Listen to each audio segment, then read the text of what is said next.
And again, we've got a full slate of candidates to visit with you today. We appreciate you so much for joining us.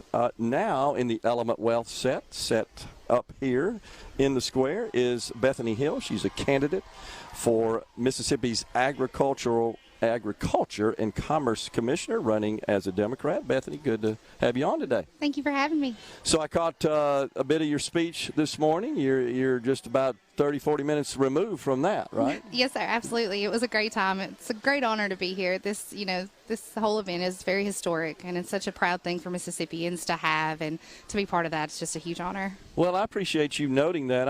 I caught you when you first got to the stage talking about what an honor it was to be on this historic stage, and that's absolutely, there is a lot of history that has unfolded through the years on that stage. So tell us what motivated you to run for Commissioner of Agriculture and Commerce for the great state of Mississippi. So I was, of course, raised on a farm, and so I understand the importance of being able for neighbor to depend on neighbor. It was important for my entire family to come together every year, ensure that we not only had a crop, but that we preserved it. And, that just instilled in me the sense of community that I feel like we're getting so far away from. And after COVID-19, and there were empty store shelves everywhere, I remember what it felt like to not know where I was going to provide food for my daughter. And I never wanted anyone in Mississippi to ever feel that way again. I was a cannabis refugee, so I had to leave this state to get cannabis medicine in another state for a long time. And I remembered how it felt to have to leave home. And so when I moved back, that's how I became a cannabis activist, was I don't want anyone in Mississippi to ever feel that way again. I tried everything, every avenue, every doctor, every medication, and nothing was helping. I'm a walking miracle, Interesting. And I want people to be able to stay home. There were about 30 of us when I lived out in Portland that were from Northeast Mississippi. And we got together every holiday, and because we missed our big Southern traditions, right?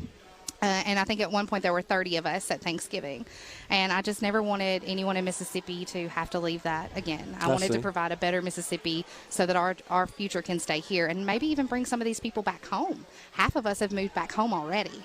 And that's such a huge honor, to be able to be part of that movement and reuniting families and things like that. And man, I'm a lucky girl. I know that I am. Interesting. So agriculture, of course, represents more than a third of the state's economic output. 36%, maybe even a little above that at this point. And historically, that's been the case in the state of Mississippi. So serving in this role as the Commissioner of Agriculture and Commerce is certainly entails a lot of responsibility. What's your message today?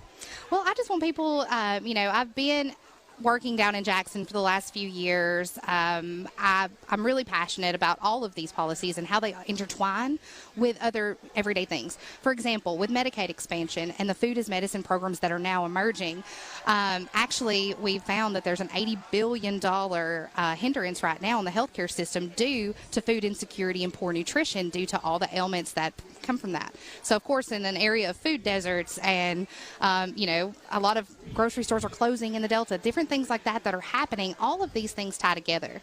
And to be able to have a unique 50,000 square foot view, kind of being able to put pieces together when other people don't see how they all tie together, I think it's very unique.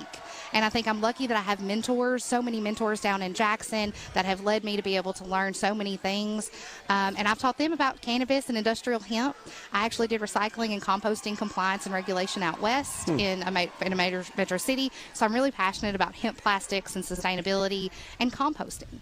40% of all food that is grown for consumption is actually going in the landfills.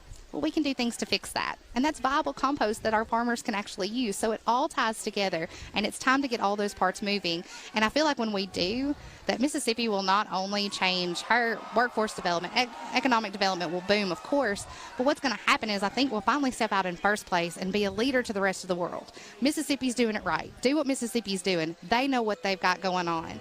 And I feel like when we put all those pieces together, we're just stuck to win. We're going to be in the finish line. I believe I heard you say this morning in your speech that you thought we had a tremendous opportunity to build up the hemp industry, specifically in our Delta, that we could literally convert some of our Delta land to hemp, the crop of hemp, and that there's so many economic applications, finished goods products that could be produced with hemp. Tell us about that. Absolutely. So I'm really excited about the hemp in the Delta for not just, like replacing the current crops, but even incorporating it in between because it rejuvenates the soil and different things like that are really beneficial to what they're already doing. It's about including an extra product. It's not about eliminating other products. I see. It's about creating a better environment for our farmers to be able to create better food, higher yields, different things like that. And all of these things tie back to hemp. I mean, hemp has been a part of humanity throughout time. I mean, in World War II, hemp for victory, you were, trying to grow hemp to save the war effort. It was always part of who we were. And I feel like we've just gotten further away from that as it ties to a lot of people, think it's just medical cannabis. Those are two different products. And with all the products that you can make from industrialized hemp, I mean, we're going to be last if we don't do this. Louisiana's going to beat us to the punch if we don't make, our Delta just boom with hemp. And all the products that can be made in Mississippi factories that are sustainable, I mean, you're curing a worldwide crisis. What kind of action can the Agriculture Commissioner take specifically to really promote this industry in Mississippi? Oh, absolutely. So, of course, education is always key. Again, there's a big misconception that it's medical cannabis or cannabis with different THC levels. A lot of people don't understand that Farm Bill 2018 actually allowed 0.3% less than THC. Then, of course, it's industrialized hemp. And plus all the products that it can make, people a lot of times don't realize there's an estimated 55,000 plus uses for industrial hemp. That's a huge manufacturing boost. Not to mention that, these factories and stuff, of course, as the economy boosts, you have better jobs, better wages, safer work environments when, poverty and bad things kind of always go hand in hand. Right. So when you tie all these things together. Now, the Hemp Cultivation Act of 2020 actually passed, but we still don't have a hemp department at the Department of Ag. Is that something you would establish? Oh, absolutely. Yes. And, of course, getting the funds allocated for that is something I've been very passionate about. And funds from what source? So the legislature. Okay, from state funds, not federal. Absolutely, okay. Yeah. And, of course, the only way to grow hemp in Mississippi right now is through the USDA. So just being able to – and you might be aware also that our medical cannabis cultivator also don't have the support of Mississippi Department of Ag. It's just into the Department of Revenue and Department of Health. Right. So I feel like these cultivators, and I speak with them often, I feel like we're just missing out, and the assistance that they need is just not there. And I know that I feel like cannabis medicine is the future. And 38 states have now legalized, so they must think so too. And I do believe industrial hemp is the cure to sustainability. Okay. And I think that we're just running in last place over here. Besides the hemp industry, Bethany, what else would you prioritize if you should be elected to serve as the Agriculture Commissioner? I'm glad you asked. Thank you. So I'm very passionate about food security. I'm really, really, really concerned. 1 in 5 people in Jackson worry about food security right now, but 5 out of 5 don't know if they're going to have clean water. And regardless of your race, your age, your sexual orientation, political affiliation, if you don't have clean water and accessible food, you're going to die. And I don't ever want a mother to have to worry about how to put food in her kid's belly. I want that to end, and I've been that.